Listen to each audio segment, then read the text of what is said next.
Before we start today's episode, I want to give a quick shout out to Zencaster, which is a podcaster's best friend.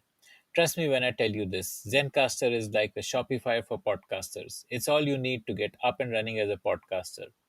And the best thing about Zencaster is that you get so much stuff for free. If you're planning to check out the platform, then please show your support for the Founder Thesis podcast by using this link, zen.ai/founder thesis. That's zen.ai/founder thesis. Hi everyone, my name is Abhishek Bansal. I'm the founder and CEO of Shadowfax. एक minute रुक जाओ, ready होने दो. चलो ये कर लेते हैं. This could be a great intro. You would surely know this. A unicorn is originally a mythical horse from fairy tales. It is a funny coincidence that our guest of this episode, Abhishek Bansal, named his startup after another mythical horse. Those of you who are Lord of the Rings fans would have already guessed that we're talking about Gandalf's horse, Shadowfax. Abhishek's journey of building Shadowfax is no less fascinating than the journey of Frodo Baggins in The Lord of the Rings.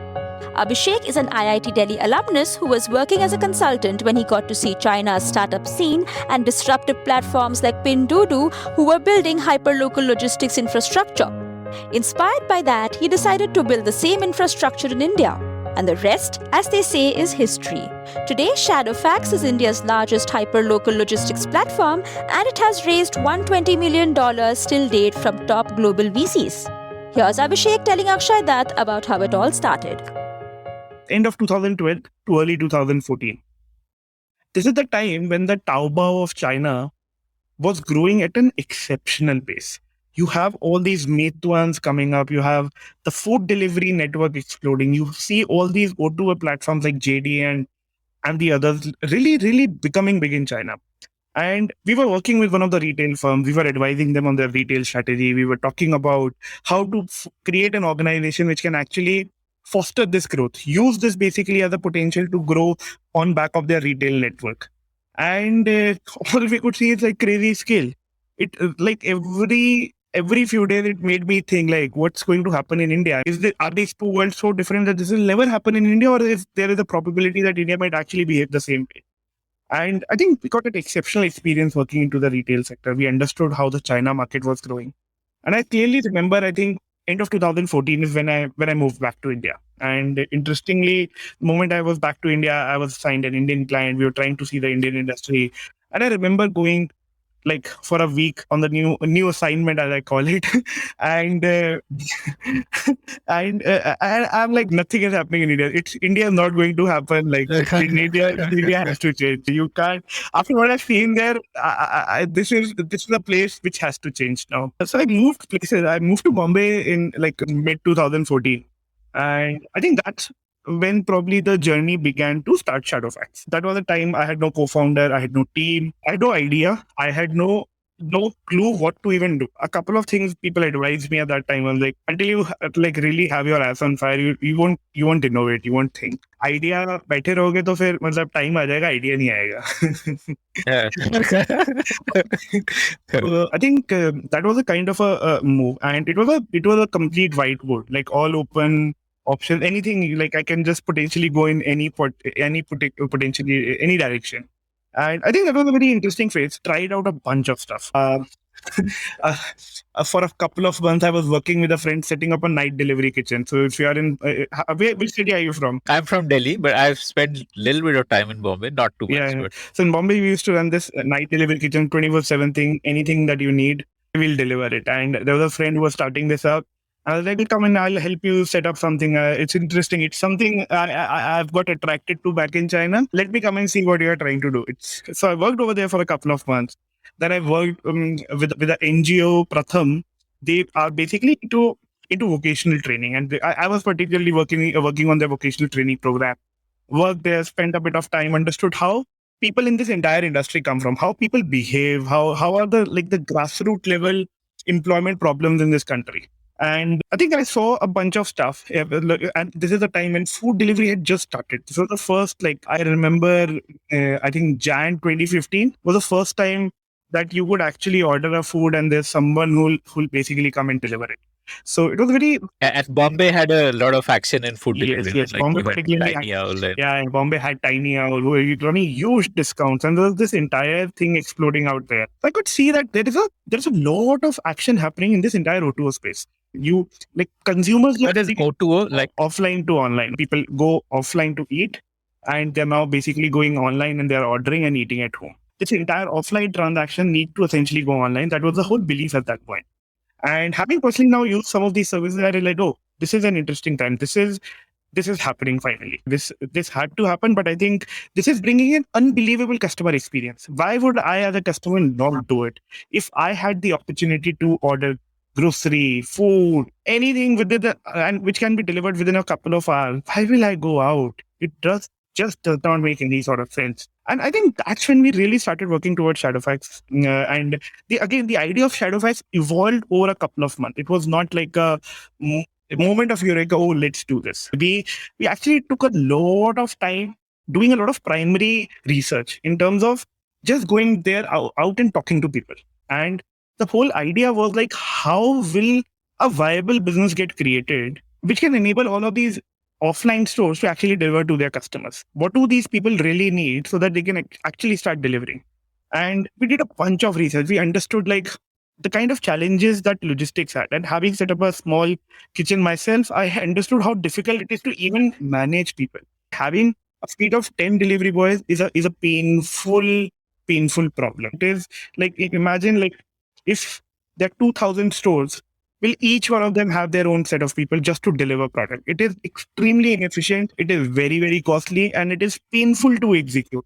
Like hiring people, managing retention, all of that, and then people competing between each other for pricing.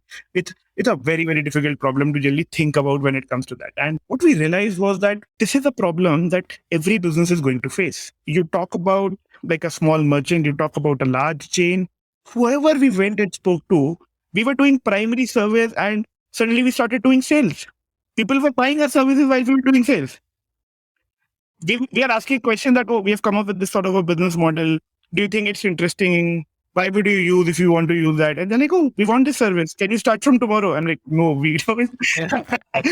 We're just researching. So I remember we hired like about like 10, 15 interns in Bombay. And we did all that research. We understood like what really is happening out there.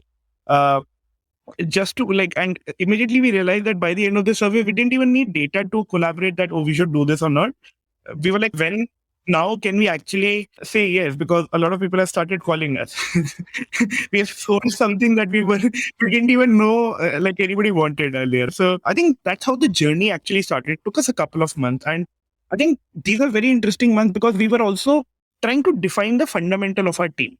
So one thing that I was very, very clear back in those days was that it is like very difficult to succeed if you're soloing, if you're like flying alone out there. You need to have a great founding team. And I think there's one thing which probably I was good at I was good at business, but I think when it comes to technology, there was little that I could have done back in those days. So I think that's very interesting because when I went to Bombay, I think that's where I met Weber. Weber was my co-founder. Not really met, I reconnected with him. So Weber and I Okay. Is he like IIT friend? Yeah. So Weber and I overlapped in campus. He was 2 years junior to me, stayed in he was in my hostel. We had like good bonding, good friendship. We worked a lot back in those days as well. And Weber graduated in 2014. I had graduated in 2012. So he just started his first job in Bombay, and I was moving to Bombay, and I was just looking to meet friends in, and that's when I think me and Weber started striking a chord. Weber was extremely clear that he wanted to start something. He's not even willing to wait for 2 years. He wants to do it right now, right here. He knows the time is right now. If you're a great guy in technology, you can start something, you can raise capital, you can build on top of it.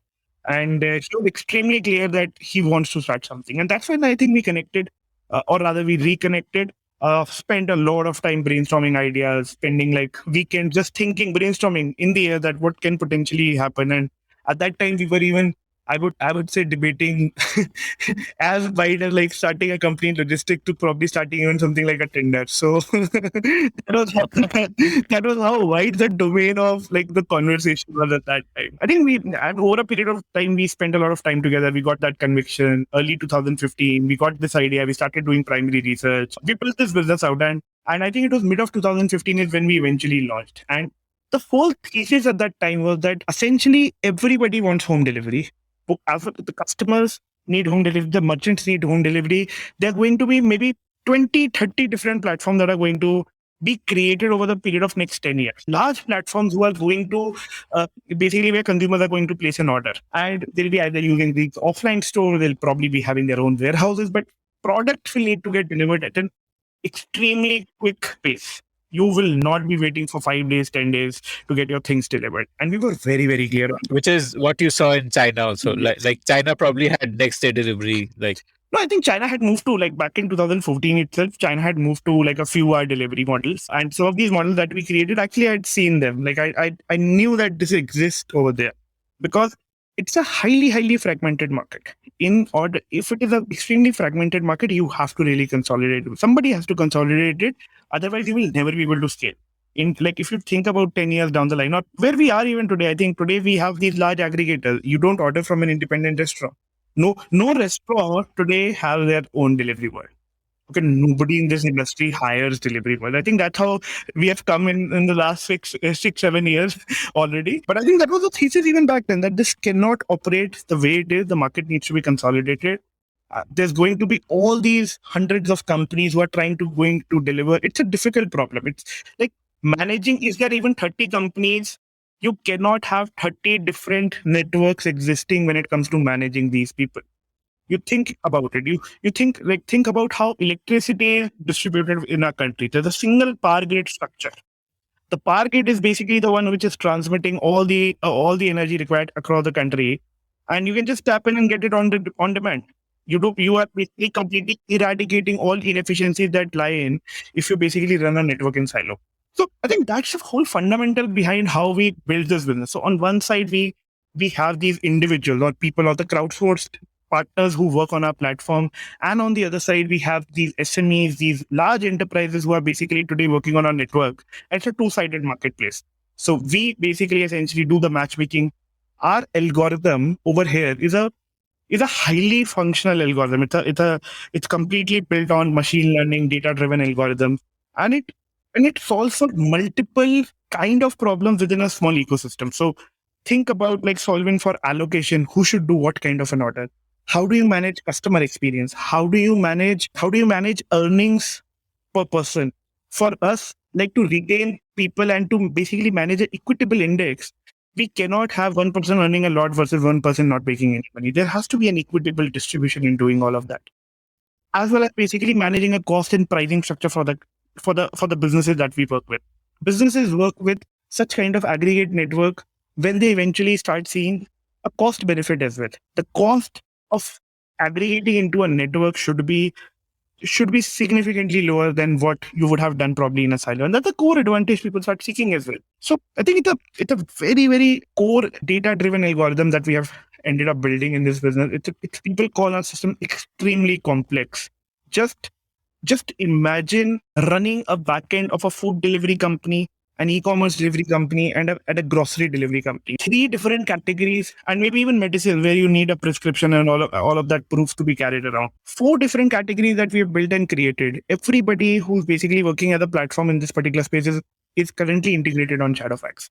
And building so much complexity into a network and managing it through the same set of people. Basically, there are people, the category, there are different kind of enterprises, there are different kind of requirements. Somebody wants a delivery in 30 minutes, somebody wants a delivery in 60 minutes, somebody wants to return their item. How do you manage that? I think that makes a business problem extremely complex, extremely data-driven to solve, because some of these decisions need to happen in a very split second. So you saw the need for aggregating delivery. There were 2 ways to go about it. You could have done the Denso approach or even the Grofers approach, which is that you build a direct to customer platform and tell the customer, you want food, you want grocery, whatever you want medicine, I will give you everything, which is what Denzo thought they will do. Yeah. Which, of course, now time has shown that that was probably not the right call, but you could have taken that call. What made you take the call that let's do B2B? So again, I think when we started very much in the origin, we were fairly open to what we want to do. We were open to experiment. We were open to thinking about small businesses, large enterprises, even let's say end customers placing an order. We created all of those experiments. And I think, see, fundamentally the way we think as founders, and that's one of my advice as well to people, to listeners in this podcast. Think about building a category. Think about doing something which nobody else is doing out there. How do you create a certain category which you can eventually win and rule? Is the idea, is the concept so different that you don't have people 10 times bigger than you already doing, or you don't have 20 other competitors larger than you who are already doing that? And I think there's a acute focus on finding what category we define, becoming the market leader in that particular category, and obviously doing it in a profitable manner. You want to build a business out of it. I think most of our decisions of how Shadowfax has evolved and how we have created a certain unique category for ourselves is being basically driving what business strategy we want to take. Should we go after SMEs? Should we go after last mile clients? Should we go after enterprises? I think it's all being driven by the fact that we want to build a unique category and basically become a market leader in that. And like that category should have the right to exist. There should be a reason why that category exists. So I think that's how we started building it. Very early in the problem statement, we realized that by the time we started Shadowfax, there were 20 other companies which are doing end customer, which were taking an order from a customer and delivering. Okay, there were 2,500 Grofers and Grofers, Pepper Tap, Tiny House, Swiggy, Zomato, Food Panda, you name it. Okay, these are some of the names that I recall right now. They were every city had local players when you talk about food delivery. These are 2015 times. You could actually order for virtually free. Like that's how crazy those markets were. Okay. And what we realized was that it just does not make any sense for so many players to be needed right now. They're all undercutting each other. It's a bloodbath out there. It just does not make any sense. But what was clear was that this space is going to always get attention. That you need to really be looking out for the space because the consumer demand is there. People want to order. There's a fundamental need that you're essentially solving for the end consumer. And what we realized was that let all of these people fight it out. We'll provide the backend. The backend is complicated. You'll sell the shovels in the gold rush. Yeah. So we'll do that. And I think that's how we started. Initially 100% SME driven. So we were not working with large enterprises because none of them existed back in those days. We started working with mom and pop stores, very small enterprises that we eventually started working on. They used to take order on call. They used to press a button. We used to go there, pick it up and deliver. Got like some amazing partnerships. Tell me about the actual launch. Like, how did you even aggregate these gig workers? And it's like operationally, it just sounds like something which me having never, like me having complete white collar background. Yeah. I can't even imagine how I would go out and build a team of delivery boys. And so tell me how you launched it. I think, as I told you, like sales was not a problem. We used to go out there. We know people are sitting actually to basically give us services. So that's not a problem. And I think it's a fantastic question because do people actually care about how do you talk about this supply? how do you really build it? Yeah, exactly. I mean, that's the challenge. Yeah. And so I think it was, I think that's where probably the couple of months that I spent with Pratham actually helped me define how we basically source people. Some of the fundamentals that we learned, that we applied, they are actually still existing. That's the way we even today operate. But I'll actually talk about what Pratham does in this, and then you'll understand how basically we got them in. And Pratham was actually a partner for the first 1 year of our journey. They were our knowledge partner. They were the execution partners for in a lot of areas with us. So we did a very deep partnership with the non-profit to actually kickstart some of those things. But I think later on, after having understood how some of these things operate, I think we started building some of this on our own. And I think we've scaled up like in a crazy manner post that. So the way Pratham used to work was that, and it still does today. So they provide vocational training. So they'll actually find people in this country who want to pay money to basically train themselves and then actually go and find certain jobs. And these were not white collar jobs. right from ranging to a beautician to a plumber. They'll train you for that. And trust me, building a business model where you are charging for training, especially in these some of these sectors, it gave them very unique capabilities in terms of how to find such kind of people, how to create that sort of a network. And you need people at the grassroots level. You need people at a very local gully level to actually find people. We call this sourcing. It is typically called sourcing or mobilization of people. I remember the first day of our launch, and we took a audacious target that we launch with 100 people, and we have to launch in 7 days. It's not like going to take eternity to do that. We have to do it in 7 days. And I remember like we hustling us team. We have people from Patham. Everybody is like figuring out what to do, how to hire so many people. And this was in Gurgaon, so you're aware of Gurgaon.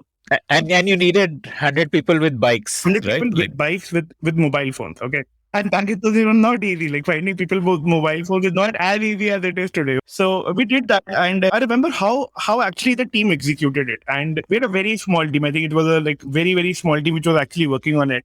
And the way they did was we essentially created stalls in every village of Gurgaon. So within Gurgaon, there are those small villages. So between those massive high rises, you'll find a small village out there. We went over there. We put up a stall. We did the old Hindi movie style where you have that big auto guy with a loudspeaker. Yeah. Remember the one you saw in Wasipur, maybe? We did that, okay? We did that kind of a stunt. And we took registrations, like, and we said, if you join us at this date, we'll do this. This is the amount of money that you can make. And it was a very competitive market. And I remember we got so we decided that we'll do this sprint of mobilization for about 5 days and we'll get the people in. I remember people on the ground, they're like, after 3 days, they're like, we are closing the registrations. It's done now. We have 500 people in who want to do this. And if we take more, we don't know what to do with those people. So the requirement is not so high. Like we have to go live with 100.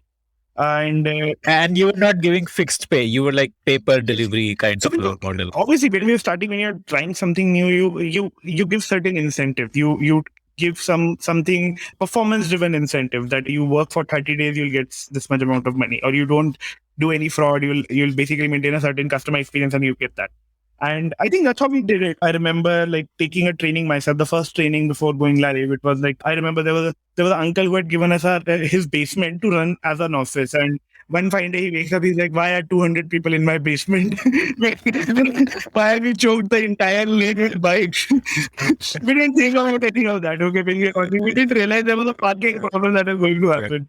So we did that. There were 200 people sitting in the basement. I remember taking the lecture like 2 hours. We did role play. We did all of that, and there was no content or anything. It was like, okay, बच्चे आए हैं, पढ़ाओ इनको. So I think each one played our part.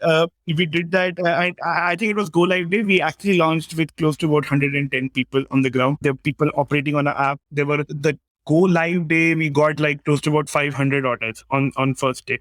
How many customers did you sign up for your? So that was about, I think, close to about 100 odd merchants, 100 to 120 odd merchants, yeah, that we were doing that for. And then why Gurgaon? Like you were in Bombay all this while, like why suddenly launching it? No, so I think, Gurgaon was a comfort zone for us. Gurgaon and South Delhi, that's where we started. Having spent a lot of time in campus, having spent a lot of, like I had deep connections over there, just in terms of, you have to start with restaurants, you knew the restaurant owners. There were I remember a bunch of IIT alumni who were running restaurants, big chains out there, and we just called them up. We were like, oh, we are launching, you want to try it out? They're like, oh, you start something. People are generally very helpful. And I think people in your network, you always go back and realize that you can reach out to them always, and they'll be like willing to help. Willing to try it out. Okay, you're doing something interesting, chalo karte hain. वो दिल्ली वाला attitude थोड़ा. I think the place has a vibe to it. So we started over there. So I moved out. I think we were in Bombay. We built our tech over here. Then we moved to Delhi, and we realized that we'll start from Delhi because that's the place we understand the best. We have a very core understanding of how the markets, how the geographies, how people think, how and the kind of network access we'll have over there just from because of the campus presence. Very close to South Delhi out there. What we did, we went out there, we had to build a first set of team in Delhi. We went to campus, we called like 20 people for drinks, we hired 7-8 of them. And you had like an app launched on day one. Like you directly went with an app approach. Like place the order on the app when you, but for the retailer. It doesn't really work if you don't have a app behind it. How could you even communicate with the delivery person? So I think we started obviously, yeah, and it was not a smooth launch. Just to set the expectations right, it was not a smooth launch. I remember there was an investor presentation. It was go live. We are talking to investors on parallel, and I remember there was an investor call, and Weber was calling me up, and he's like, "Oh, hey, the code which is running right now, that's the only code piece we have. The original one, it just got deleted somehow." I'm like, okay, I don't know how to solve that problem, right? I think it took him 12 hours to retrieve the code. Otherwise, after 10 o'clock, our website would have been like, the entire app would have gone down. So, it was very, very crazy, I think, launch. But I think that's what happened. I think you always remember those times and that's when we first saw that, oh, we are creating some value. And it was very clear right from day zero. We have actually picked up a problem now. Nobody had seen it at that time. We were the first ones to come up with this idea.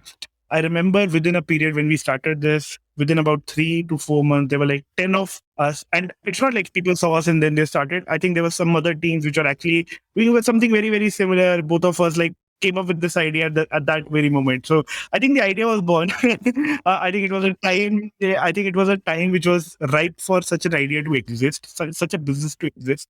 And I think we could very, very realistically see that we're solving a very core. And what did you price it like for those 100 customers you signed up?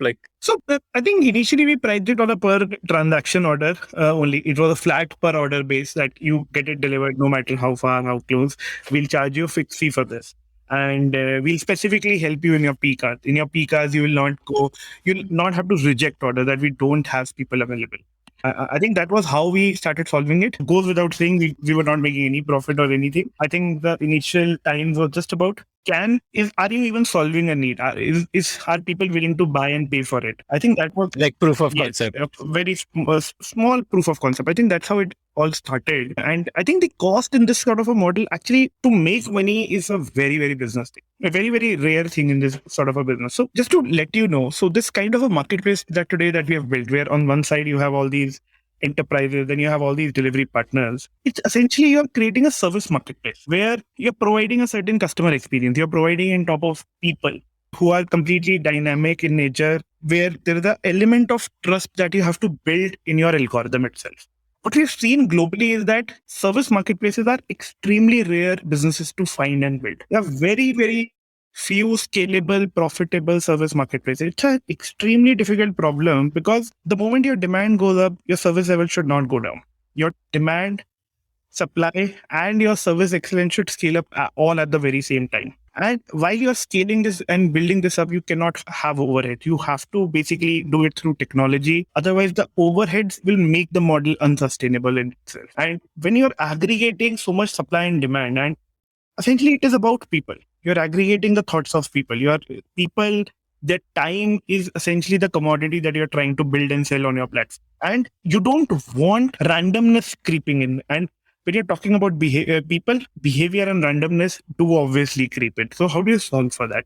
I think that makes the model extremely complex, extremely difficult. Very, very few companies have actually made money in this sort of a business.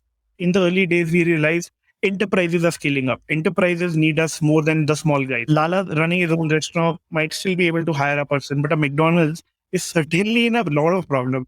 Doing it in an organized sector is a very, very difficult problem than just doing it in an organized sector. I think it was within 6 months of our journey, we realized that, we have to solve the enterprise problem. This is not a SME problem. Eventually, if I am going to place an order for my favorite pizza, I want a single app. I don't want to remember the pizza name on Google, search it, find it website, and then place an order. How do you manage customer experience in that? What we realized was that they are eventually going to be extremely large platforms which are going to emerge. The enterprises are something which is a great business opportunity for us. They were actually willing to pay us much higher. Their credit worthiness was extremely high, and the growth ambitions were very, very clear. So within 6 months, we actually started working primarily for enterprises, and that's when the journey began of basically creating a very, very strong enterprise tool today, which exists today. Today, 95% of our business comes from enterprises.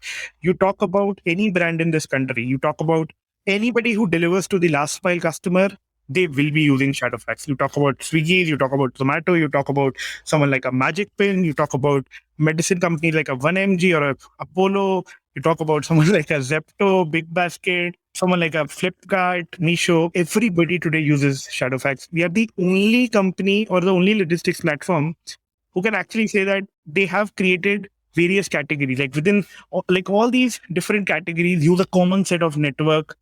They have their own differences. Each category is different. Think about ordering a grocery where you want your vegetables, you want to see your vegetables, versus let's say a food delivery where you'll take an order, versus a mobile phone where you'll get a packed order. You want to return it, you can return it later. Each category is very, very different. And how do you abstract the commonality between categories, create it on a common platform, make it extremely simple for people to understand, and extremely intuitive to apply as well on the ground. We got all of these enterprises on the same platform within every.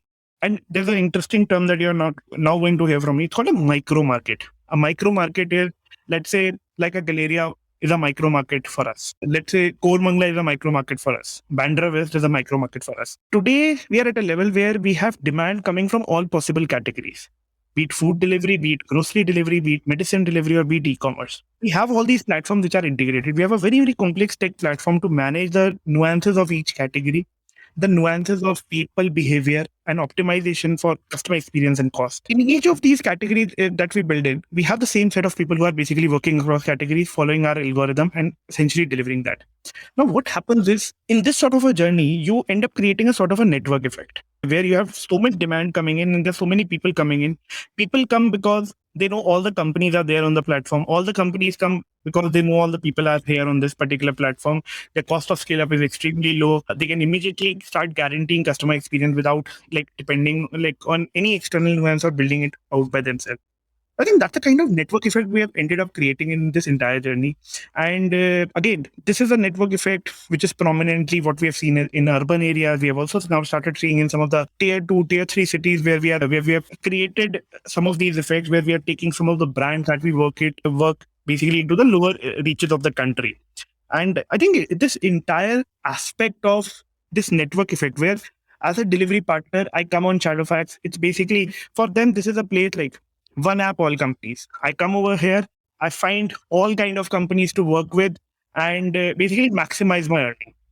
Now, the way this entire platform is created, the way we brand position it, the way people understand about our business, we have created a model where we like to show them now, if you're working for one particular company or one particular individual, it's like you're investing in a stock.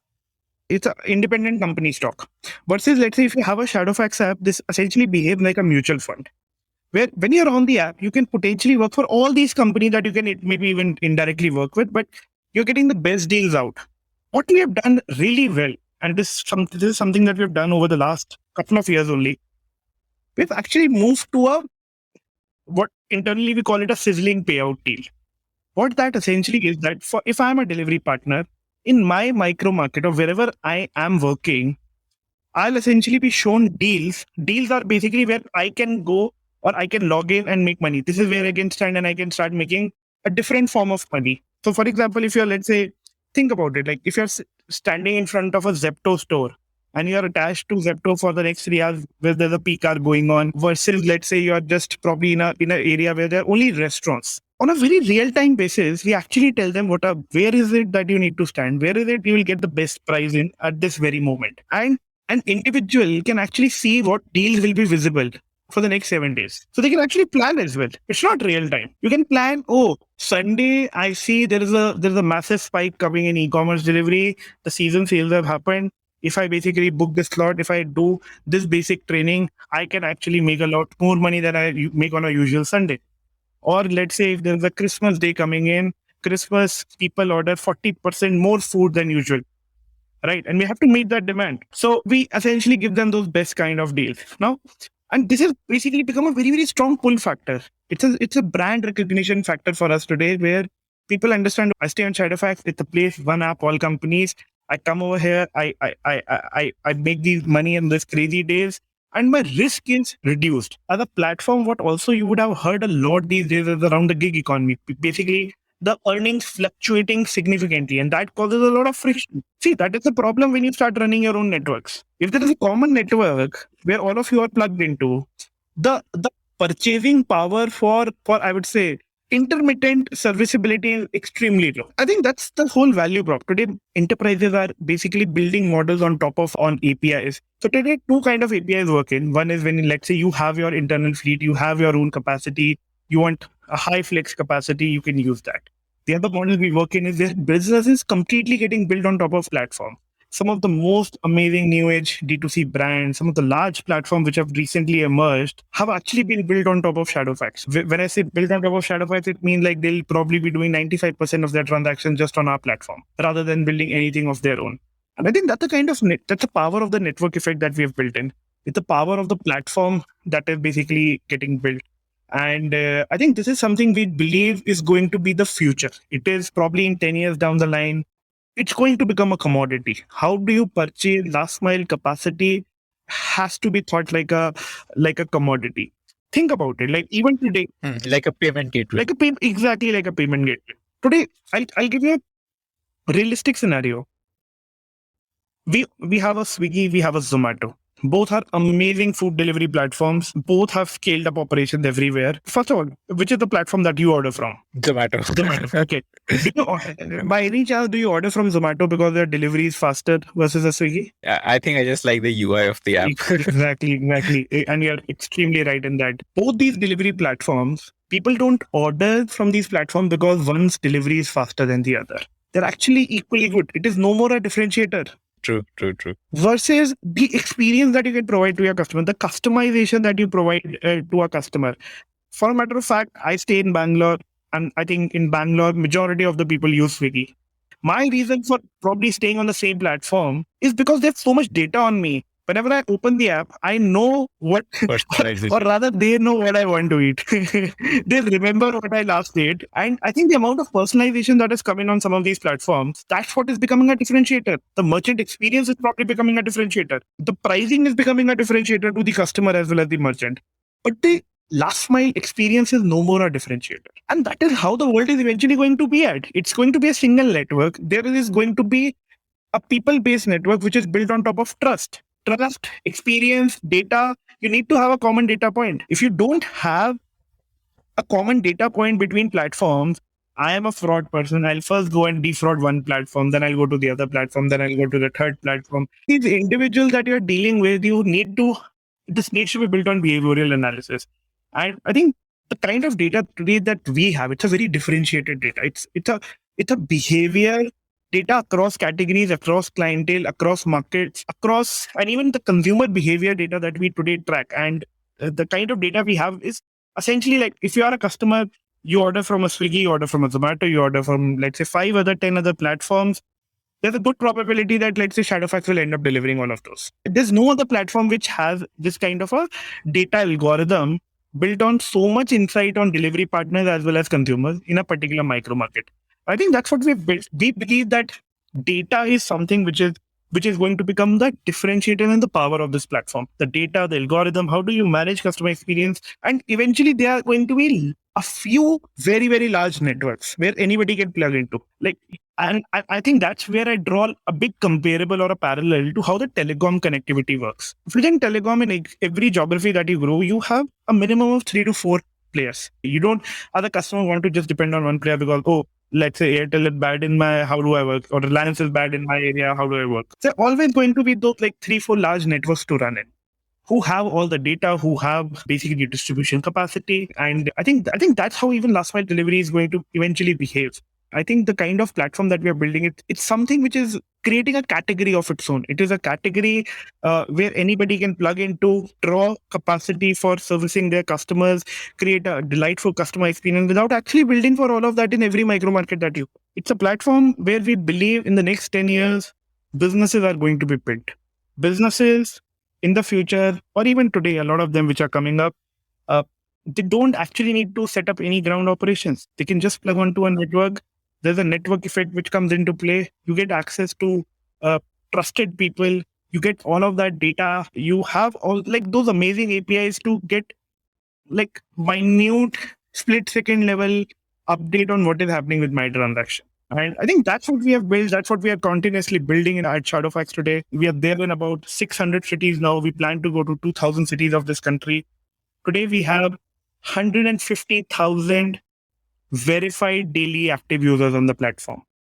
We have 5 lakh verified monthly active users on the platform. People who come, people who have basically been verified by us, who have done a few orders, and essentially they want to do more. That's the kind of base that we have been able to create. And I'll tell you one very, very interesting fact about the way we have built this business. And that's when I said that the early fundamentals were actually responsible for creating what we are today. It's been 6.5 years since we started. For the first 5 years of our journey, we had a zero marketing budget. We never spent, because the inbound demand. not just demand.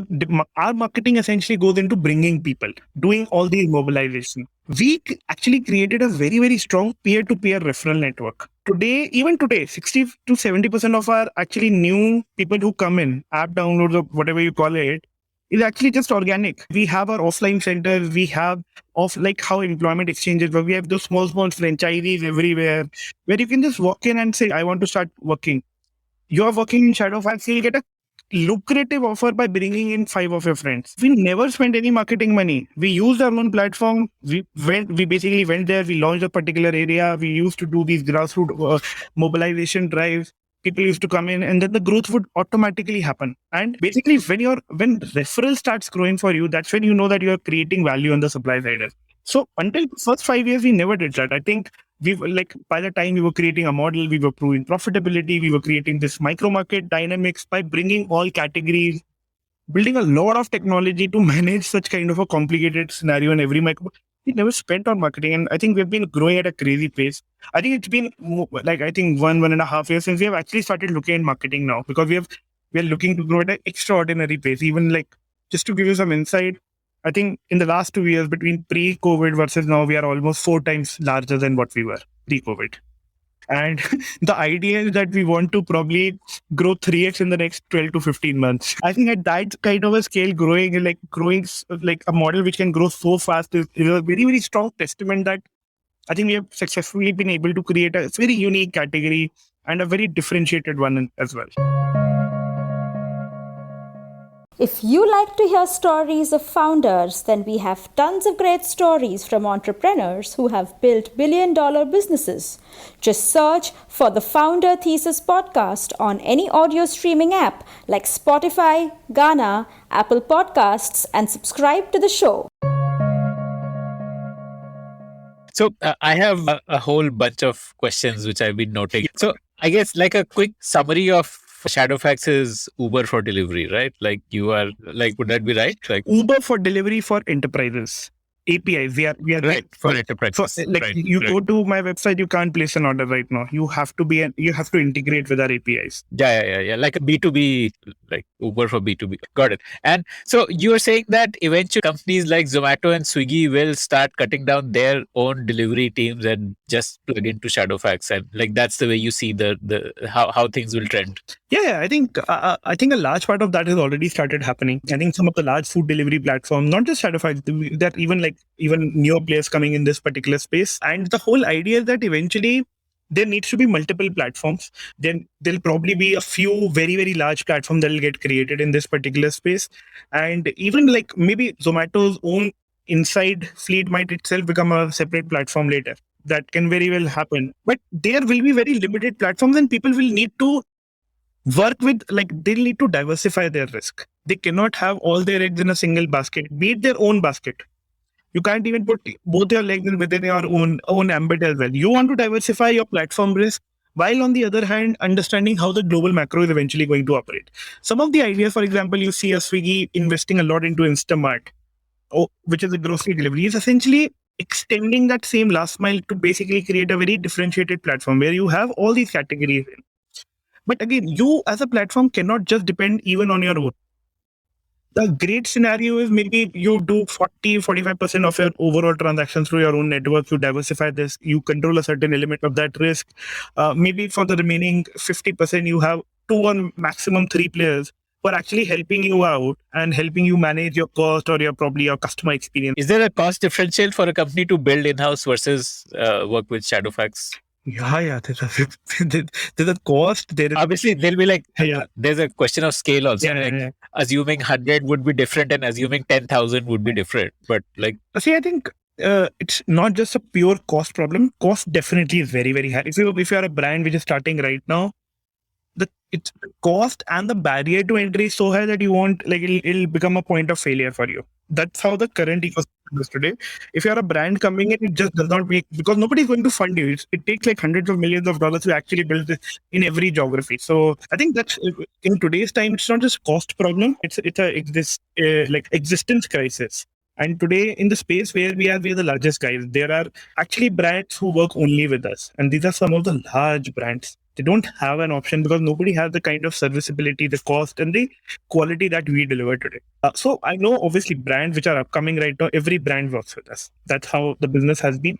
When it comes to some of the large marketplaces, I think we do provide a cost differential, but I think more than the cost differential, I think the value that we bring apart from cost is something that matters for these people. I think the way some of the large platforms have started realizing is that the demand fluctuation at a local level is so high that either you inflate your in-house mechanisms or you reject customers. There's no middle ground. right. There's an opportunity cost either way. Either you overhire or you underhire. Yeah. In either case, And you have an option. and see, the hyper-local problem or the last mile problem is a very real-time sort of a problem. Today, you cannot have suddenly so many new customers coming in and you can't plan it because the entire delivery cycle is 30 minutes. Today, even 30 minutes is becoming like longer now. Okay, people are talking 10 minutes. Yeah. Okay, not 10 Right, minutes right. is the new thing. Now, if you have the entire inception of an idea to place an order to the expectation that the order is going to come in 10 minutes, how do you imagine managing like such a fickle last mile? I think that's where we essentially guide. I think one of the capabilities that we have built in is basically on a real-time basis. The moment you start seeing a spike, you start getting basically that kind of a service. So I take an example, and this is what Webber actually compares a lot to in terms of when we explain some of our enterprise solutions. Think about the AWS. The moment you start to draw more power from a server, AWS helps you scale up in a real-time manner. Just scale up without planning too much in advance. I think that's the kind of API that solution now that we've started building. Where the moment you see it in this particular corner, there is a demand expected in the next 15 minutes. The overall trend for today looks like this place is getting more demand. How do you ensure that you solve for that? So customers, the way they look at us is that they look at their, like, how many customers do they have to reject? And the moment they plug us in, the reduction, that factor basically improves significantly for them. And that's the differentiator. That's the value creation that we are doing. And trust me, if you can avoid a customer from leaving your platform to go to a competitor platform, if you can save that, that is priceless. Absolutely priceless. Mhm. Yeah, I think the cloud analogy is a great way to understand. Like, no company would really build their own server farm, and the ones who have their own server farm would probably get into the business of productizing it, like a Google, Amazon have done. So, Yep. got it. So, let's talk about the product now. What was version 1 of that product? What did it look like, and how has it evolved over the years to what it is today? Yeah, that's a very interesting, and I can speak about that for hours and hours and hours. I think how we think about our product and how we think it will be in the next 5 years, what it is right now, what it was. Okay, I think to start off, it was basically a very simple API where, let's say, we used to go and we used to integrate in the DOS compatible format of a POS system. So, for example, you're a restaurant. It was a very simple integration. Like we used to Weber used to run a code. Within 5 minutes, there'll be a pop up. Like you'll have a pop up. Now, whenever you press that, you can enter a couple of details and you'll get your delivery request is accepted after that. And so we had this pop-up feature where you can basically place an order, and it was like very simple. Like it was like it'll take you probably 5 seconds to place an order. That's how easy and curated it was. So we used to do that. The order used to come to our server. We used to allocate it to the nearest individual who could deliver it, and the order would pop up on their app. they'll basically accept it, deliver it, and come back. And you can then basically track that entire journey. As a restaurant owner, I can see where my order is, it's delivered. And to the last mile customer, we used to send a small SMS. SMS made the customer. There was a link to. A very simple three-sided solution we had. Enterprise, and again, we used to like the product would have all the order history. There was a small we used to call it a merchant portal, and you can actually track all your history. You can see some of the data analytics around all of that. I think that was how simple the product was back in those days. How would the collections happen? Like, would you send them a monthly invoice or daily? Very, very initial days, we had a weekly collection. Then in a couple of months, we started with a wallet system where you had to prepay. Then I think in a year after that, we started with a COD system as well, where we used to collect COD. We used to deduct our payouts and pay the remaining amount to the purchase partners. And how did that evolve over the years? So once you went like with a pivot to enterprise, then and in the early days, how did you tell your people where to stand? Like, okay, that was I think the great Indian jugards. So very, very manual system. I don't think we had all those systems back for that. I think the idea was to build a basic prototype just to see whether this works or not. So I think we used to use SMS, WhatsApp. Okay, we used to create very static hotspots as well. So these are like a few points we used to create. We knew these people would be tired, so we had to have a parking spot. I remember like in one of the localities where there were a lot of people, we even had a water tank kind of a concept that you basically come over here and you have free water. We used to like upsell to those people. We used to ask them to basically bring more referrals. So water tank idea has always been floating in and about at times whenever you struggle in the Delhi heat, so you get the water tanks out. So again, very grassroots level solution that we built over there. Fundamentals, understanding people, understanding how they behave, understanding what people really need. And see, the problem that we are solving, this is not something it's not a, like you can't sit it in an office and solve. You have to understand the pain of some of these individuals. Some of these guys, like the way they work with us, you would never imagine the problems until you actually meet them and you realize that that's the reason why people leave or join some other firm. They might just very well leave you. You might actually be thinking, oh, am I paying less? Am I doing something wrong? But maybe something goes wrong, some fundamental goes off and it creates a problem. So I think that understanding and then building on top of that product. So today, our product is very different. Not very different, I would say, but it's extremely complicated, extremely, extremely deep in terms of what it can potentially do. So today, how it works is that our core engine is essentially an API. Using that API, you can actually get any kind of a delivery transaction done as a company. You can say that I want to pick it up in Surat and deliver it to Bangalore. You can do that. You want to say that So I thought you were hyperlocal. So you do like intercity also. Yes. So over a period of time, we build all of these capabilities because see, as a customer, as an enterprise, you need a complete solution. You cannot integrate with a very complicated API and say, oh, I'll only do the interesting bit. I will not do everything. And see that when you're integrating with some of these APIs, right, you have to cross-sell. You have to go deep into these enterprises.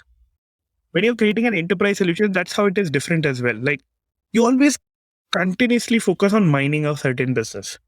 You want to, the more you offer, the deeply entrenched you are, the better your pricing structure, the better your negotiations become over a period of time. Today, we have the capability where, again, see, intercity is also a last mile problem. How you pick it up from somewhere and then how you deliver it is probably something which takes 60% of the overall cost base. I think the way our APIs work is you can basically provide what you want to deliver, how big is the item, where do you want it to be delivered, and then you can basically stay assured. Then our APIs will tell you how to, like, depending upon the delivery expectations, you can actually get anything delivered. So I think some of the real-time platforms actually have a real-time serviceability bit. So before you even accept an order from the customer, you have to check with us whether we are open for delivery right now or not, because the delivery might very well be in the next 10 minutes. If I'm not available, if I can't do it, you should not even accept that order. Or you accept an order on your own behalf. I want to provide you with the capability. We call it, this is a very basic thing, what we call as a serviceability APIs, whether we are serviceable or not.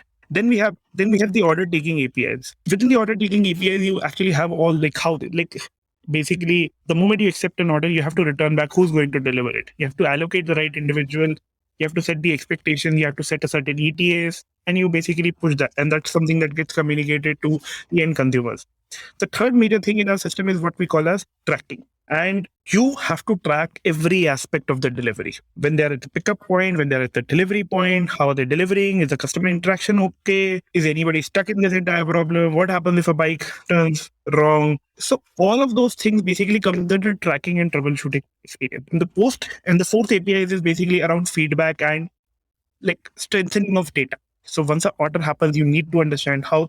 There's an experience that we provide to a platform as well. We have all those what I call it as a two-sided feedback points where we have to strengthen each other's databases as well, just to understand historically how we did it. If you want to basically build engines on top of that, so that's the fourth API. So all of these APIs are available. They are available on basically two kind of models today. One we call as SF on demand. SF on demand is when you have to deliver within the next 30 minutes, and the other one is what we call as SF ship, which is essentially when you want to deliver across different cities, or you have a larger time frame which is not immediately or basically in the next 30 to 40 minutes. I think we have these two kind of API configurations. Brands come in, they integrate with us, and again, then it's a completely automated process that follows. So that's basically the intercity you outsource further, or you again have built it in? So we started this service by outsourcing certain bits of the supply chain. But I think over a period of time, we have actually built all of this in-house now. So today, our presence in 600 cities is directly connected through us. We have major network connections, and we have established a lot of sortation centers where we basically sort shipments and then move into respective directions. We have expanded and basically gone very, very deep into this category. But I think the differentiation for us, for the brand that work with, still remains the last mile only. The people side of things, that's the reason where we are different. Otherwise, and again, this is a very honest assessment of our business. I don't think our network is a differentiating thing about us. It brings customers to us. Customers come to us because our last mile is very, very differentiated. So that's one part of the product. So basically how the demand aggregates with us. Now, the second most important thing is basically on the supply. So we have a Android app. It's an app where basically anybody in this country can download that app. They register themselves, they get themselves verified, and within 2 hours, they are eligible to make money. Our entire vision for the space is that anybody in this country who's looking to make money, they have a bicycle, they have a bike, they have nothing. They should be eligible and be allowed to make money within 2 to 3 hours of even needing that money. How do you cover to that sort of an aspect? And I think that's where our app essentially comes in. Today, it's a system where you can download the Android app, you get yourself registered. You'll be onboarded in a couple of hours after a few checks that we do. And what kind of checks, like address and all, like Aadhaar and KYC? So basically all the documents you have to upload. Then what we essentially do is that on a real-time basis, we'll match your face with all the documents. It's a AI-driven engine today, which essentially does all of that matchmaking. Then what happens is essentially once you're done with all the matchmaking, you essentially get a demo order. The demo order essentially takes you to a physical touch point that we will have in your locality. So today we have close to about 1,000 touch points in the 600 cities where we are in. And you'll be redirected over there. You go over there, you have to show your ID cards. You have to show that basically you are the same person in.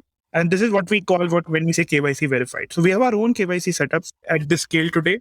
And today, these individuals basically download our app and essentially then they start working. So that entire period on an average today takes about 2 hours. And when they go to that branch, the vehicle is probably also inspected and they receive some basic training. Yeah. So training is there. So training is a part of training. But see, what happens is that training is a lot happening on the app today. So you'll have live lessons, you'll have video-based training, you'll have modules, and you just need to know the very basics of delivery. So see, on day 0, when you join in, we'll not give you a complicated stuff to do. We'll give you the most simple orders. I think that's where our allocation engine comes into play. So for example, if I have a new partner, I will get a prepaid delivery where I'll just probably have to travel for a couple of kilometers, not a long distance delivery at all. I'll pick it up and deliver it. So we classify certain transactions which are the most simplistic transactions. New partners will only get that. Like you've gamified it basically, like giving them a sense of achievement with a simple Yeah. quickly. So the entire so the entire app now is gamified. So the moment you log on site onto the app, you'll know these are the 5 places I can make money. This is how I get trained. This is how I build my own profile on the system. As I do more orders, I'll get more orders. They can actually like they have a very good help section. It's a completely automated help section that we have created now. Then there's this element coming on, basically sizzling payout deals. So on the app, you have all these deals coming and running it. That book the slot, Which is like surge pricing of Uber, like a good way to compare. but Okay. but our deals are more predictable. See, it's not like I'm sitting at home. Suddenly, I'll do a deal, and the guy will run his bike and start delivering orders. They have to plan. They have to decide. Now I'm using the app. What do I do tomorrow? अरे ये deal चल रहा है कल यहाँ जाके काम करते हैं. That's the attitude that we bring in.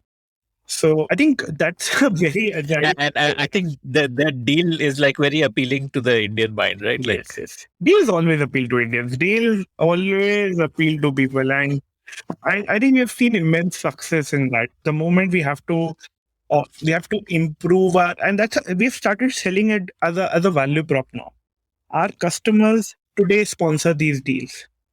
For example, you're a platform, there's a certain locality, you want a certain spike tomorrow, please pay up.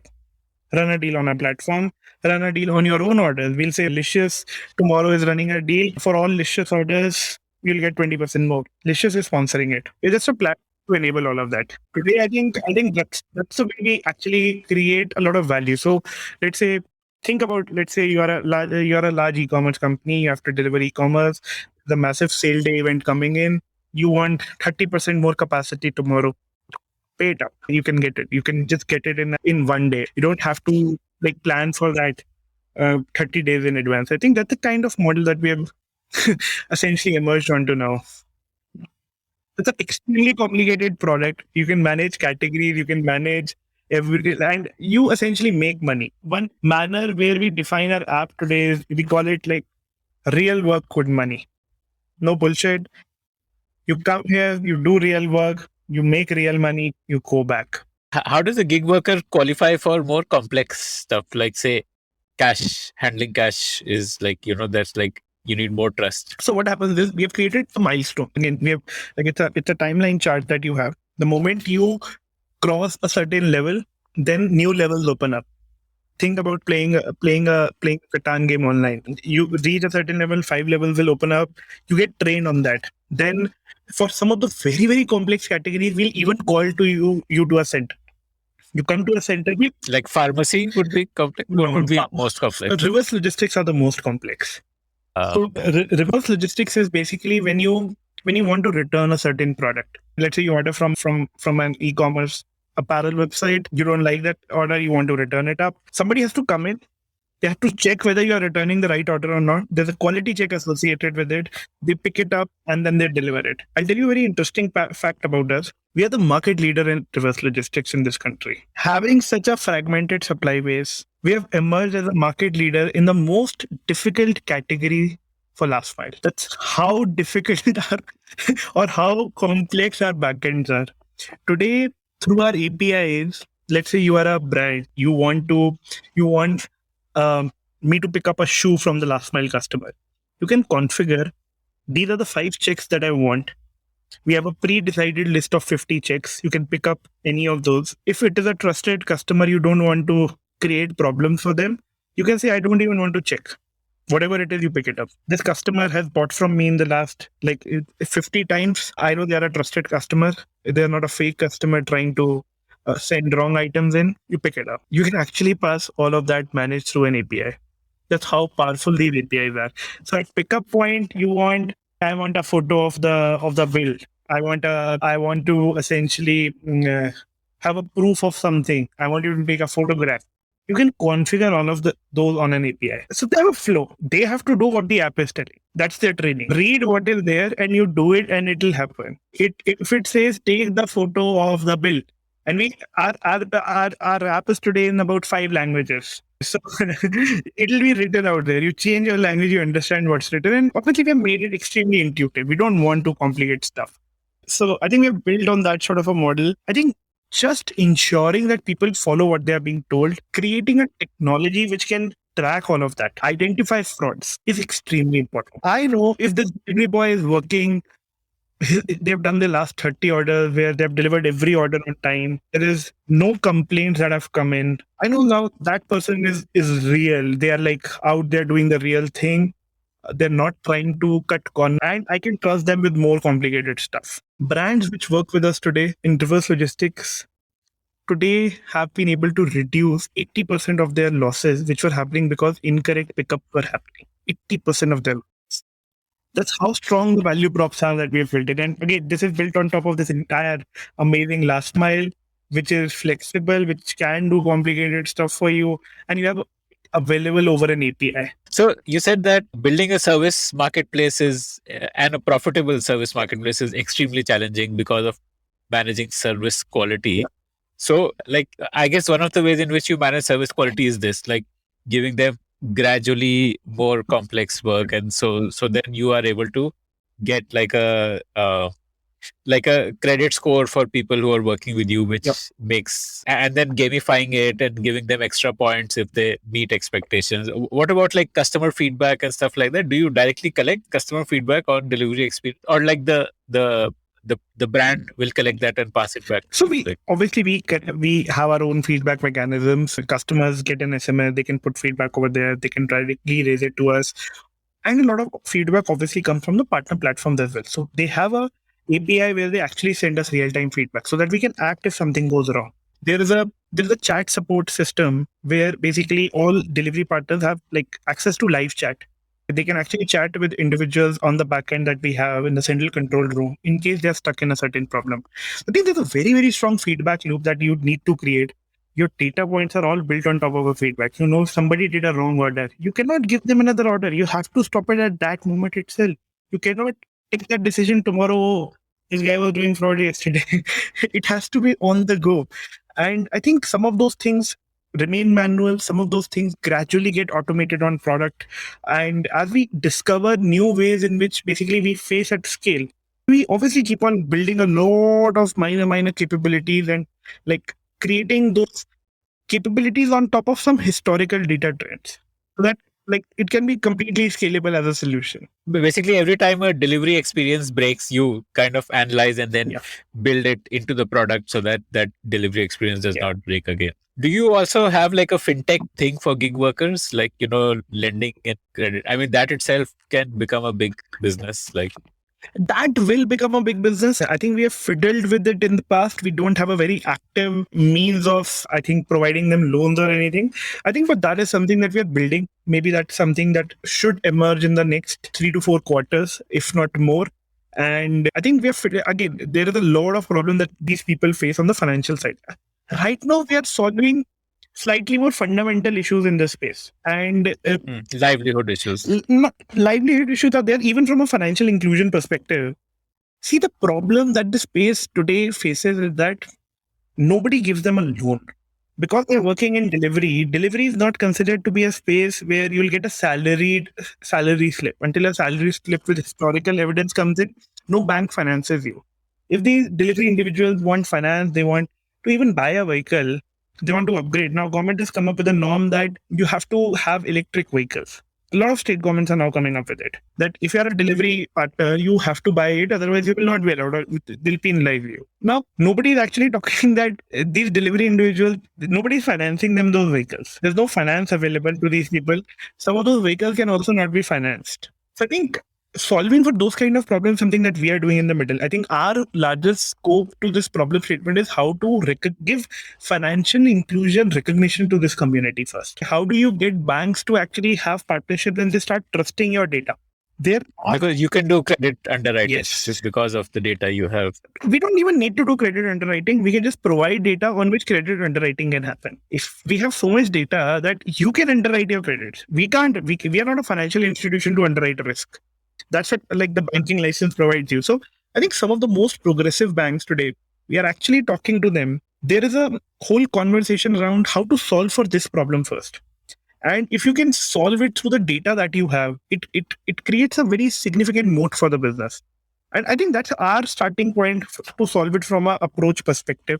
I think that's like loans and some of these things will emerge. This is something that is very, very easy to build. But I think how do you solve it in a more structural manner such that like it becomes a differentiator, something that we are looking to do right now.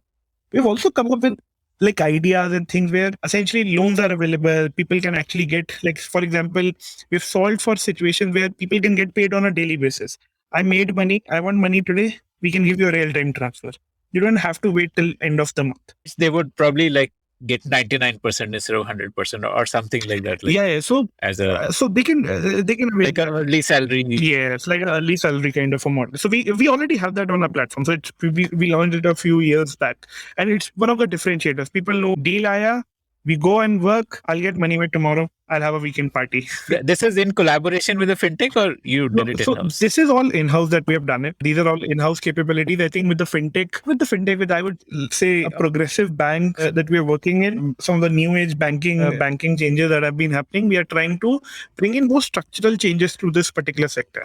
Do you want to like actually get into that lending play as a division, or you just want to enable them to get access by providing data to a fintech partner? So we will not directly start doing lending. That's not our business to do. I think we are good at something else. Maybe we'll have a partner or a fintech organization to enable some of that. We'll have a place where maybe multiple banks can actually help these individuals out. And again, I think one thing that we've realized over a period of time is that you should do what you know best. What your core is. If you start doing too many things around it, it becomes a problem. Today we are at a space where the business that we are in, we believe that we can scale 3x in the next 12-15 months. We can scale 10x in the next 3 years. We don't need to invest our mind space into solving a different problem, which might be better served by somebody who's an expert in that space. So now let me pick up the next thread. So you said that you talked about the 4 parts of your enterprise product, where the fourth part was about the data feedback loop. Help me understand that. Like, for example, would you tell them that this is a bad customer, like a fraudulent customer, or would they what is the kind of data which flows? And do you, for example, tell them even at the time of taking an order that this is a bad customer? Because you would know based on your experiences with other players which customer is a good customer, which is not. I think it's a very, very detailed, like there are a lot of use cases that we have built onto that. So for example, when we say the order is not getting delivered, at that very moment, we can actually share a phone call between the delivery boy and the partner. If somebody wants to run an AI engine on top of that to comprehend whether that's the same or not, they can actually do it. So people like brands can actually verify that, yeah, this is what the customer said if they didn't accept the order. That's one way of looking at it. Then I think if basically there's a customer complaint coming in, the customer says that, oh, my order is problematic, it's not delivered. We get that information on a very real-time basis. Our APIs, based on what the customer is also saying, let's say there's a certain delivery partner who has got 3 complaints in the last 1 hour, 2 hour kind of a time frame. Immediately we block. The APIs will start rejecting orders. So I think those are some of the examples of how this is built in, but it's a very complex sort of an algorithm based on what the customer is saying or based on what the delivery partner is saying. We communicate that information for effective decision making. So tell me about the revenue and funding journey that you've had. So like you told me that you were doing about I think 500 orders a day in a couple of months after launch. So how did that grow over the years? When did you do your first round of funding? You told me you were in talks with investors at the time of launch also. And so I think there were a couple of investors who invested in us before we officially launched. There were the group of like friends and family founders that we were able to accumulate. I think within a quarter of our launch, we did our first institutional raise through 8 Road Ventures. I think over a period of 6 years, we have done 4 rounds. We've raised about $100 million of capital over the period. We did our last raise in December 2019, just before COVID happened. So like a very good thing to happen considering the consequences. And I think that's how our model works. Like the moment a market becomes turbulent, our need increased. Like I think COVID was a very, very interesting time for us. And given how the need for home delivery rapidly went up, and it's still like, I think the tailwinds are going to be there for the next few decades, probably. That's how long-term the impact is going to be there of all of this. I think we've raised... The last raise was with the Flipkart, right? Flipkart led the round. So we have a strategic partnership with Flipkart where their instant delivery model is completely built on top of Shadowfax. So they're one of those brands which are basically built on top of our networks. And I think having a trusted name like a Flipkart really is a very strong testament to the network itself. That someone like that has integrated, scaled up successfully. And I think the business scale up will continue happening because the market is really But opening up. did you not have this concern that you may lose, for example, Amazon business because Flipkart has invested in you, like that kind of concern of losing some customers because one customer has invested in you? So see again, I think from a governance standpoint, we were pretty vigilant on that. I think there are no blocks. We ensure that there is, like, what I call it, all privacy is maintained at the data level. I think right from the board level to the governance, I think the way we have set up, we ensure that this never becomes a problem. Having said that, see, anyways, nobody will.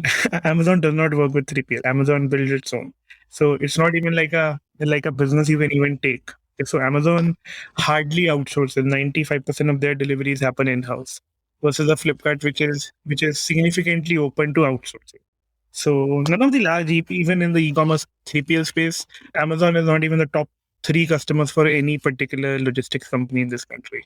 Right. For them, logistics is a core in-house thing, so they don't really outsource. Got it. I think they're investing it at a global level, which makes it very different. And what about revenue? Like, can you share some like numbers of how revenue grew or number of orders or? So today, on a monthly basis, like on a daily basis, we do close to a peak of like 1 million orders a day. And on an average, we would be doing about 7 to 8 lakh orders a day across categories, across all the cities that we are present in. We've grown almost like 4x pre-COVID versus now. Today, we are at a revenue run rate of close to about $200 million. So that's an annual revenue that we are running at today. So I think the platform has grown quite steeply. We still continue to grow 100% year on year for the last few years, despite COVID, despite all the all the lockdowns that keep hampering business. But I think as we are coming out of COVID, the way market is opening, the way some of the action is happening, especially in the quick commerce, e-commerce space, I think the next year looks pretty interesting for us. And I think some of the brand bets that we have taken, some of the partnerships that we have done, we believe that we'll probably build like close to a 3x scale in the next 12 to 15 months maximum. So on a really high growth trajectory as we are sitting in. And what is the contribution to this revenue? Like, how much comes from, say, food tech? How much comes from e-commerce? And like, what? So it's quite a equitable distribution between three large categories that we have: food, grocery, and e-commerce. Pharma fits somewhere between grocery itself. The way the complication of I think it's a pretty much an equal looking distribution between these three categories today. But yeah, I think the quick commerce and the e-commerce spaces are growing really fast. Are you looking to raise now? Like, I think we'll be raising some capital in the subsequent quarter now. I think there's some conversations which have made it headway in the recent couple of months. So yeah, something very well might happen this year. Yeah, I'm pretty sure that would be like a unicorn round, right? Like, I refrain from the kind of growth you've seen over the past 2 years. So unicorns are a myth. Do you know what Shadowfax really means? No, that was one of my questions. It's like, how did you choose this name? Yeah. So by the way, before us choosing this name, so Shadowfax is a mythical horse in Lord of the Rings. Have you seen the movie or read the book? I have, but I don't remember. I've not read the book. Yeah, actually. so you've seen the movie, right? So there's this protagonist, Gandalf. Gandalf has a bright white horse. The horse's name is Shadowfax. It only comes once in the movie. There's a small. I think the second movie. I think there's a small piece on Shadowfax. Now, Shadowfax is considered to be one of the it's a mythical horse, obviously. So it's considered to be one of the fastest horse. It can comprehend human language of mythical times. So I think that's how we. I think that's the concept behind Shadowfax. I remember like the night we were talking to investors. We had not even launched first set of investors that we were talking to, and I was meeting someone the next day, and there were a couple of very close friends who were like, we were having a drink and we were like, we need to have a name tonight if we have to talk tomorrow. And I think you have those buzzy nights, right, where you come up with the brightest of ideas. So I think that's how Shadowfax came into existence as a name.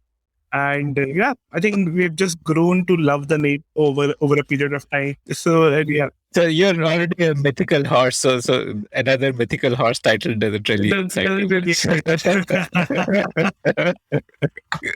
Wow. So last set of questions. How are you different from some of the other players in the field? Are you comfortable talking about it? Like, for example, how is, and again, help listeners who are not from Yeah. the space to understand the space.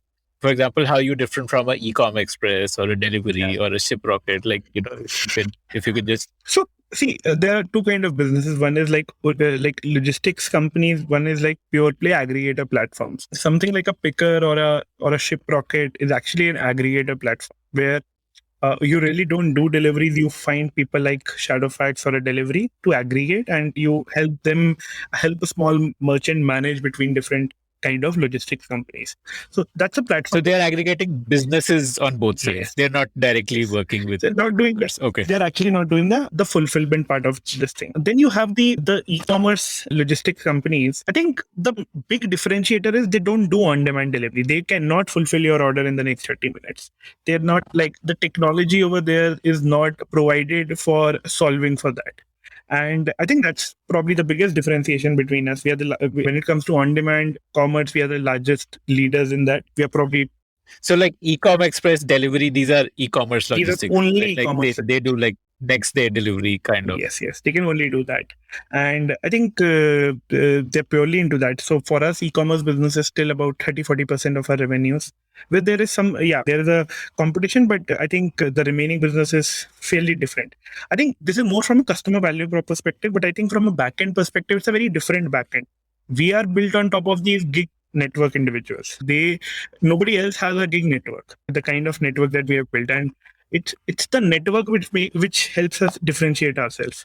So I think the operating system is very, very different, but I think none of them are actually from a just an outsider or a layman view perspective. I think if you want on demand in this country, which potentially everybody wants today, you have to integrate with us. There's nobody else who's doing this, like ultra fast delivery. Like you have individuals building niches in specific cities. You have a VFast doing it in Bombay. You have Danzo doing it in a lot of cities. But I think from a core logistics or a category perspective, we are the only ones. So we are the, and again, we love building categories. We love calling ourselves a category leader in this. but VFast and Danzo are again more direct to consumer kind of. Yeah. So they're not a head-on competition, but they're more SME driven. But we are again enterprise driven. So in some ways they are in related space, not obviously having a direct. You're essentially in a category of your own to a large extent. and so someone like a Zepto would have to build on you only. Like there's no way a company like Zepto could have been built without integrating with Shadowfax. I mean, see, to start with, it's better you try it out, you build it on yourself. But again, we are working very close to models like that and helping them create that 0-to-1 solution that they might have created in certain geographies to create more like a larger pan-India outlook and a scalable, cost-effective. What is like the organization DNA of Shadowfax? Like if someone wants to, an outsider who's considering a career in Shadowfax, like how would you describe the organizational DNA? See, the organization DNA, it's a very flat organization. We pride ourselves in basically thinking long term. So we hire people who have spent long durations on the same problem, spend time in the same organization for a long time. It's one of the key hiring and shortlisting criteria. And once you come in, then you essentially are given very long term sort of problems to solve for. Again, being a startup, it's a very disruptive sort of an environment. It's not bureaucratic. It's like everybody is super reachable. It's a flat office structure. Anybody can talk to anyone. You take problems in. If you want to fail, you fail fast. Don't keep dragging onto it. Like move quickly. Show outcomes into things. Show real change challenges. And I think some of the problems that we solve for, again, I like calling it. It's something. It's an original problem statement. A lot of problem statements that we see in our business, there's no comparable to that. So what you'll find is there's a lot of first principle problem solvers in our office. We appreciate people thinking from scratch, building out problem statement by themselves, defining the objective of what they really want to solve for. I think a great thing is that people in our leadership, they don't come from this industry. They're coming from all kind of diverse industries than logistics. We are like logistics is a space where the the grayer your hair is, the better it is. And I think we're the outsiders in this space. We talk fresh. Clients love us because we talk very different thing. We don't talk the standard logistics jargon that everybody is talking out there in the market. So I think that's the kind of culture it has become eventually. We also pride ourselves in having a very good work life balance. There are obviously times when you work extremely hard, but I think generally having a very disciplined, balanced approach, starting like sharp at like 9 o'clock in the morning, ending before dinner time, maintaining discipline, having a lot of sports events. So we are known for having a lot of sports events in our offices. I personally like playing a lot. Even today, like I play like 4 times a week, some of the other thing. And I think that's a very core thing of the DNA for us. Like for our office teams, it's not like Friday, okay, chalo beer pete. People are like Friday, okay, let's have a football game now. So I think that's the kind of culture. Very young people. The average age of the organization is close to about 30. So we'll hardly have anybody outside the 80% of the organization would be in the range of 25 and 35 today. So very young organization. People are generally looking to change and disrupt things. And again, having a peaceful approach to it as well. More sustainable. If you like the Founder Thesis podcast, then do check out our other shows on subjects like marketing, technology, career advice, books, and drama. Visit thepodium.in, that is thepodium.in, for a complete list of all our shows. Before we end the episode, I want to share a bit about my journey as a podcaster. I started podcasting in 2020, and in the last 2 years, I've had the opportunity to interview more than 250 founders who are shaping India's future across sectors. If you also want to speak to the best minds in your field and build an enviable network, then you must consider becoming a podcaster. And the first step to becoming a podcaster starts with Zencaster, which takes care of all the nuts and bolts of podcasting, from remote recording to editing to distribution and finally monetization. If you're planning to check out the platform, then please show your support for the Founder Thesis podcast by using this link, zen.ai/founder thesis. That's zen.ai/founder thesis.